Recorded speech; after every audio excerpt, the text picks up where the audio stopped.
இனிமையான நண்பர்களே, அன்புள்ளம் கொண்ட சொந்தங்களே, அனைவருக்கும் வணக்கம். சமீபத்தில் திருமாவளவன் பிறந்த நாளை விடுதலை சிறுத்தை குட்டிகள் கொண்டாடி இருக்கிறார்கள். அவருடைய தலைவரின் பிறந்த நாளை அவர்கள் கொண்டாடட்டும், கொண்டாடாமல் போகட்டும். நமக்கு அதை பற்றி எந்த கவலையும் இல்லை, வருத்தமும் இல்லை, மகிழ்ச்சியும் இல்லை. ஆனால் திருமாவளவன் பிறந்த நாளை கொண்டாடுகிறோம் என்ற பெயரில் சிறுத்தை குட்டிகளில் சிலரும், நாஞ்சில் சம்பத் போன்ற நாக்கு வியாபாரிகளும், பல கட்சி மன்னன் நாஞ்சில் சம்பத், இவர்களெல்லாம் திருமாவளவனை வாழ்த்து சென்றவர்கள் திருமாவளவனை வாழ்த்துவதோடு நின்றிருந்தால் பரவாயில்லை, பாட்டாளி மக்கள் கட்சியின் நிறுவனர் டாக்டர் ஐயா அவர்களையும் பாட்டாளி மக்கள் கட்சியும் வசைபாடி இருக்கிறார்கள்.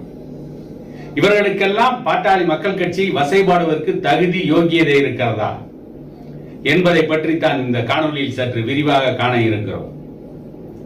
சமீபத்தில் திருமாவளவன் ஒரு பொது நிகழ்ச்சியில் பேசுகின்ற பொழுது, தமிழகத்திலே தலித் ஒருவர் முதலமைச்சராக முடியாது என்று பேசினார். அவர் வேதனையை கொட்டினாரா, அல்லது திமுக அரசுக்கு நெருக்கடி கொடுத்து அடுத்து வர இருக்கின்ற சட்டமன்ற தேர்தலில் அதிகமான சீட்டுகளை வாங்க வேண்டும் என்று திமுகவிற்கு நெருக்கடி கொடுப்பதற்காக இப்பொழுதே அவர் நாடகமாட ஆரம்பித்திருக்கிறாரா, அல்லது உண்மையிலேயே அவருக்கு தலித் சமூக மக்களின் மீது அன்பும் பண்பும் பாசமும் அவர்கள் அதிகாரத்திற்கு வர வேண்டும் என்ற எண்ணம் இருக்கிறதா என்பதை பற்றியெல்லாம் ஏற்கனவே நாம் பலமுறை விரிவாக பேசியிருக்கிறோம். அப்படி திருமாவளவன் பேசியதற்கு பிறகு பாட்டாளி மக்கள் கட்சியின் தலைவர் அன்புமணி ராமதாஸ் அவர்கள், தலித் சமூகமும் பட்டியல் சமூகமும் பாட்டாளி மக்கள் கட்சி ஆதரித்தால் நாங்கள் தலித் சமூகத்தை சார்ந்த ஒருவரை முதலமைச்சராக்க தயாராக இருக்கிறோம் என்று அன்புமணி அவர்கள் அறிவித்திருக்கிறார். இதற்கு முன்பு 1995ஆம் ஆண்டே டாக்டர் ஐயா அவர்கள் தமிழகத்திலே ஒரு தலித்தை முதலமைச்சராக்குவேன் என்று சொன்னார். ஆனால் டாக்டர் ஐயாவுடைய அந்த கூற்றுக்கு பட்டியல் சமூகத்திடமிருந்தே சரியான ஆதரவு இல்லாமல் போனதால் அதை திராவிட கட்சிகள் பயன்படுத்திக் கொண்டு அவருடைய ஆட்சி அதிகாரத்தை இன்று வரை தக்க வைத்துக் கொண்டிருக்கிறார்கள். வன்னியர் சமூகத்தையும் தலித் சமூகத்தையும் தமிழகத்தின் பெரும்பான்மை சமூகங்களை மோதவிட்டு பிளவுபடுத்தி தமிழகத்திலே ஒரு சிறுபான்மை சமூகம் ஆட்சி செய்து கொண்டிருக்கிறது. இது அனைவருக்கும் நன்றாகவே தெரியும், திருமாவளவனுக்கும் தெரியும். இப்படிப்பட்ட சூழ்நிலையில் திருமாவளவனுக்கு வாழ்த்து சொல்ல போன, திருமாவளவனுக்கு வாழ்த்து பாட போன, வாங்க வேண்டியதை வாங்கி கொண்டு பெற வேண்டியதை பெற்றுக்கொண்டு அவ்வப்பொழுது நாக்கு வியாபாரத்தை நன்றாக நடத்தி கொண்டிருக்கின்ற நாஞ்சில் சம்பத் அங்கே போய் பேசியிருக்கிறார். அவர் பாட்டாளி மக்கள் கட்சியின் தலைவர் அண்ணன் அன்புமணி ராமதாஸ் அவர்கள் தலித் ஒருவரை முதலமைச்சராக்குவோம் என்று சொன்னதை மறைமுகமாக குறிப்பிட்டு, அட்டை பூச்சிகள் ரத்த தானம் செய்யுமா என்று கேட்டிருக்கிறார்கள்.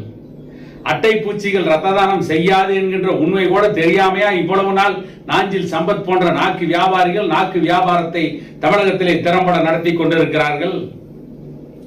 இந்த நாஞ்சில் சம்பத்திற்கு இலக்கியமாக பேச தெரிந்த அளவிற்கு அட்டை பூச்சிகள் ரத்த தானம் செய்யாது என்பது கூட தெரியாதா? ஆனால் நாஞ்சில் சம்பத் போன்ற தேள்கள் எல்லாம் விஷத்தை கக்கும் என்பது, யாரை கொட்டினாலும் விஷத்தை கொட்டிவிடும் என்பது தமிழகத்திலே இருக்கின்ற அனைத்து மக்களுக்கும் தெரியும்.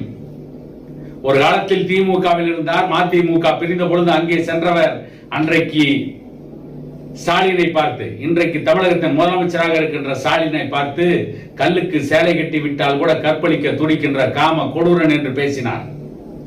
அதற்கான ஆதாரங்கள் நிறைய இருக்கிறது. அன்றைக்கு வந்த ஒளி பேழைகளில் அவையெல்லாம் இருக்கிறது. ஆனால் இன்றைக்கு ஸ்டாலினை ஒரு சர்வதேச தலைவர் என்கின்ற அளவிற்கு பேசிக் கொண்டிருக்கிறார். இப்படி ஒவ்வொருவரையும் வசைபாடுவதும் அவர்களை வாழ்த்து பாடுவதும், பணம் கிடைத்தால் எதை பற்றியும் பேசுகின்ற நாக்கு வியாபாரத்தை திறம்பட நடத்துகின்ற அந்த நாஞ்சில் சம்பத் போன்றவர்களை பார்த்துத்தான் ஒரு காலத்தில் கவி பேரரசு வைரமுத்து பேராசிரியர் பெரியாதாசனை பற்றி ஒரு புத்தகத்திலே குறிப்பிட வருகின்ற பொழுது தமிழகத்துடைய பேச்சாளர்களை பட்டியல் படுத்தினார். தமிழகத்தில் இருக்கின்ற பேச்சாளர்களை வகைப்படுத்தினார். அதிலும் தவறான பேச்சாளர்களை சரியாக வகைப்படுத்தினார். அதிலே அவர் சொன்னது, காலையில் விநாயகரை உடைக்கின்ற அணியிலும் மாலையில் விநாயகருக்கு தேங்காய் உடைக்கின்ற அணியிலும் தர்க்கம் தவறாமல் வாதிடும் பட்டிமன்ற பேச்சாளர்கள். இந்த வரிசையில் முதன்மையான இடத்திலே இருப்பவர் இந்த நாஞ்சில் சம்பத். அதற்கு அடுத்து தன் கட்சிக்காரன் செய்த கொலையை கூட ஒரு சைவ நடவடிக்கை என்று பிரகடனப்படுத்தும் அரசியல் கட்சி பேச்சாளர்கள். இதிலும் நாஞ்சில் சம்பத் தான் முதன்மையான மனிதர். இதிலும் நாஞ்சில் சம்பத் தான் முதன்மையான பேச்சாளர். இவர்கள் போனவர்கள் திருமாவளவனை வாழ்த்தட்டும், வீழ்த்தட்டும், பாராட்டட்டும், பாராட்டாமல் போகட்டும், நமக்கு அதை பற்றி கவலை இல்லை. ஆனால் ஒரு தலித்தை முதலமைச்சராக்குவோம் என்று சொல்கின்ற துணிவு தமிழ்நாட்டிலே பாட்டாளி மக்கள் கட்சியை தவிர, இதன் தலைவர் அன்புமணி ராமதாஸை தவிர, இதனுடைய நிறுவனர் டாக்டர் ஐயாவை தவிர தமிழ்நாட்டிலே வேறு எந்த தலைவருக்காவது துணிச்சல் இருக்கிறதா என்று நாஞ்சில் சம்பத் கேட்டிருந்தால், நாஞ்சில் சம்பத் முதுகெலும் உள்ள பேச்சாளர், நியாயமான பேச்சாளர். இல்லை என்றால் நாஞ்சில் சம்பத் நாக்கு வியாபாரம் செய்கின்ற நாராச பேச்சாளர் என்பதுதான் நாட்டு மக்களுக்கு நன்றாக தெரியும். திருப்பத்தூரை சேர்ந்த ஒரு பெண் வழக்கறிஞர் என்று சொல்கிறார்கள். அவர் விடுதலை சிறுத்தை கட்சியை சார்ந்தவரா அல்லது வேறு யாரா என்பது நமக்கு தெரியாது. அவர் பேசியதாக, அவர் கவியரங்கத்தில் கவிதை வாசித்ததாக, அதாவது திருமாவளவனுக்கு பிறந்த நாள் கவிதை வாசித்ததாக முகநூல் பக்கங்களில் ஒரு செய்தி வந்திருக்கிறது. அவர் கவிதை வாசிப்பதை போல அந்த வாசிப்பதை கேட்கின்ற சூழ்நிலை ஏற்பட்டது. அதை சமூக வலைதள பக்கங்களிலே பார்த்த பொழுது அவர் சொல்கிறார், அது உள் ஒதுக்கீட்டுக்காக ஆட்சியாளர்களின் காலை சுத்துவாராம் டாக்டர் ஐயா. பாட்டாளி மக்கள் கட்சியின் இலக்கு அதிகாரம் ஒன்றுதானாம். இன்னொரு இடத்திலே சொல்கிறார், அழுகிய பழம் விழுந்து பானை உடையுமா? ஆஹா, என்ன ஒரு கவிதை! இந்த நாட்டிலே வார்த்தைகளை கோர்க்க தெரிந்தவர்கள்லாம் தன்னை கவி பேரரசு வைரமுத்து என்றும் கவியரசு கண்ணதாசன் என்றும் நினைத்துக் கொள்கிறார்கள்.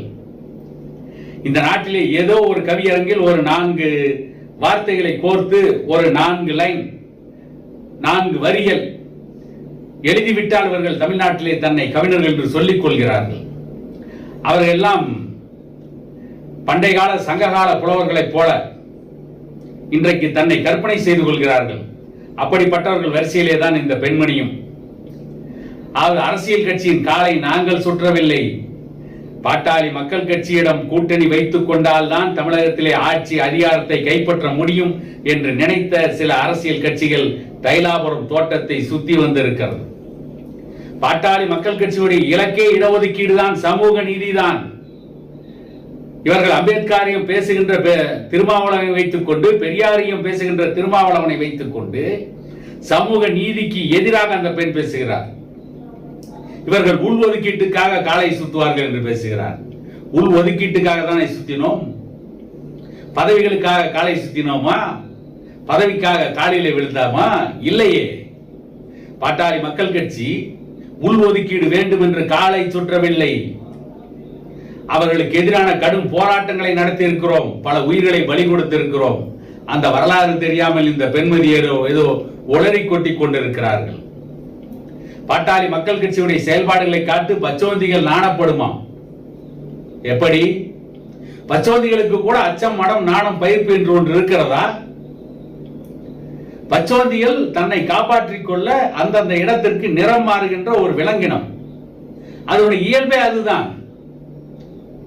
பச்சோந்தி யாரையும் கடித்து விடவில்லையே, யாரையும் கொன்று விடவில்லையே, யாருடைய சொத்தையும் அபகரித்து விடவில்லையே.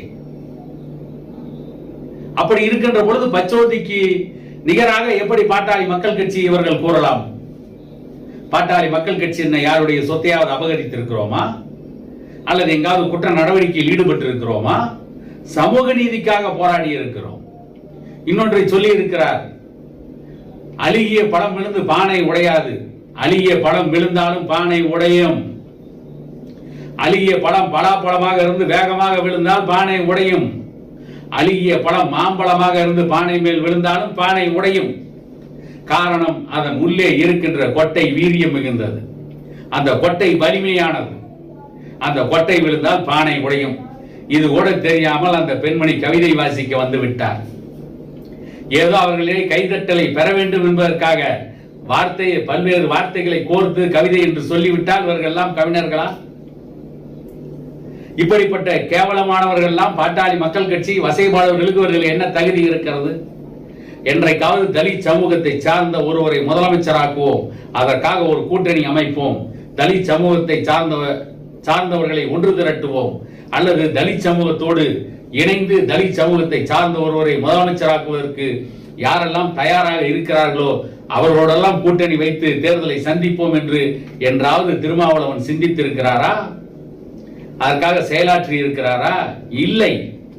ஆரம்ப காலத்தில் முகவரி இல்லாத நேரத்தில் பாட்டாளி மக்கள் கட்சி நிறுவனர் டாக்டர் ஐயாவின் பின்னால் வந்து தனக்கு ஒரு முகவரியை உருவாக்கி கொண்டு அதற்கு பிறகு தலித் சமூகத்தின் உரிமைகளை அடித்து நொறுக்குவதற்காக, தலித் சமூகத்தின் முன்னேற்றத்தை தடுத்து நிறுத்துவதற்காக, இன்னும் சொல்ல போனால் வட தமிழ்நாட்டிலே வன்னியர், தலித் உள்ளிட்ட பெரும்பான்மை சமூகங்கள் அரசியல் அதிகாரத்தை பெற்றுவிடக் கூடாது என்பதற்காக இன்றைக்கு திராவிட கட்சிகளின் காலடியிலே வீழ்ந்து கிடக்கின்ற அறிவாலயத்தின் அடிமையாக இருக்கின்ற திருமாவளவனால் எப்படி ஒரு தலித் சமூகத்தை சார்ந்தவரை முதலமைச்சராக்க முடியும் என்று யாரும் கேள்வி கேட்க தயாராக இல்லை.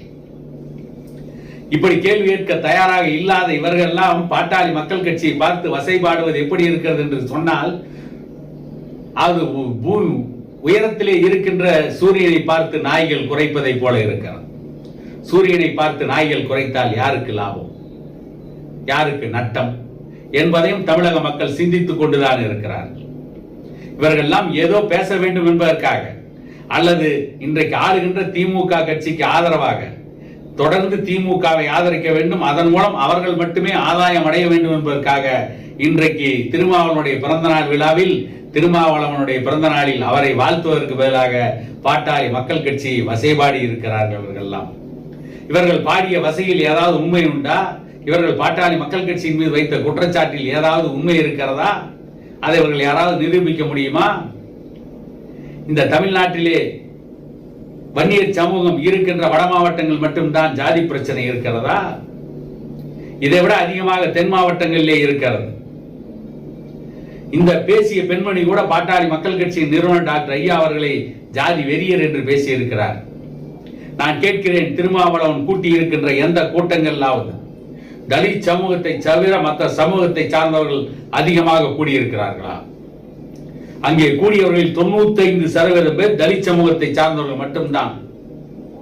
மீதி 5% பேர் யாராவது திருமாவளவன் என்ன பேசுகிறார் என்று கேட்பதற்காக வந்திருப்பார்களே தவிர திருமாவளவனை ஆதரிக்க வந்தவர்கள் அல்ல. மிகப்பெரிய ஜாதி வெறியோடு விடுதலை சிறுத்தைகள் கட்சி இருக்கிறது. திருமாவளவன் இருக்கிறார். திருமாவளவனுக்கு ஆதரவாக பேசுகிறவர்கள் இருக்கிறார்கள். திருமாவளவனுடைய பிறந்த நாள் வாழ்த்து சொல்ல சென்றவர்கள், திருமாவளவனுக்கு பிறந்த நாள் வாழ்த்து கவிதை பாட சென்றவர்கள் எல்லாம் திருமாவளவனை வாழ்த்துவதை விட பாட்டாளி மக்கள் கட்சியின் மீது வசைபாடுவதிலேயே குறியாக இருந்திருக்கிறார்கள். ஆகவே இவர்களுடைய இலக்கு தாழ்த்தப்பட்ட சமூகம், பறையர் சமூகம், அருந்ததியர் சமூகம், இன்னும் பட்டியலிடத்திலே இருக்கின்ற யாரும் முதலமைச்சர் ஆகிவிட வேண்டும் என்பது திருமாவளவனுடைய இலக்கு அல்ல. பட்டியல் சமூகத்தை சேர்ந்த யாரும் முதலமைச்சர் ஆகிவிடக் கூடாது என்பதுதான் திருமாவளவன் இலக்கு. அவருக்கு அவருடைய எஜமானர்கள் இட்ட கட்டளை அதுதான். அதைத்தான் நிறைவேற்றி கொண்டிருக்கிறார்கள்.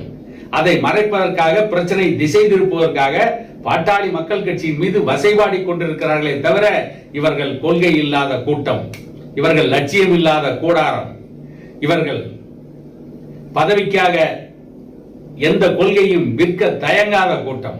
இவர்கள் பதவி கிடைக்கும் என்றால் அம்பேத்கரையும் பெரியாரையும் மந்தையிலே விலை கூறி விற்று விடுவார்கள் திருமாவளவனும் அவருடைய சிறுத்தை குட்டிகளும் என கூறிக்கொண்டு இன்னொரு காணொளியில் உங்களை சந்திக்கும் வரை உங்களிடமிருந்து விடைபெறுவது உங்கள் எடப்பாடி துரைசாமி.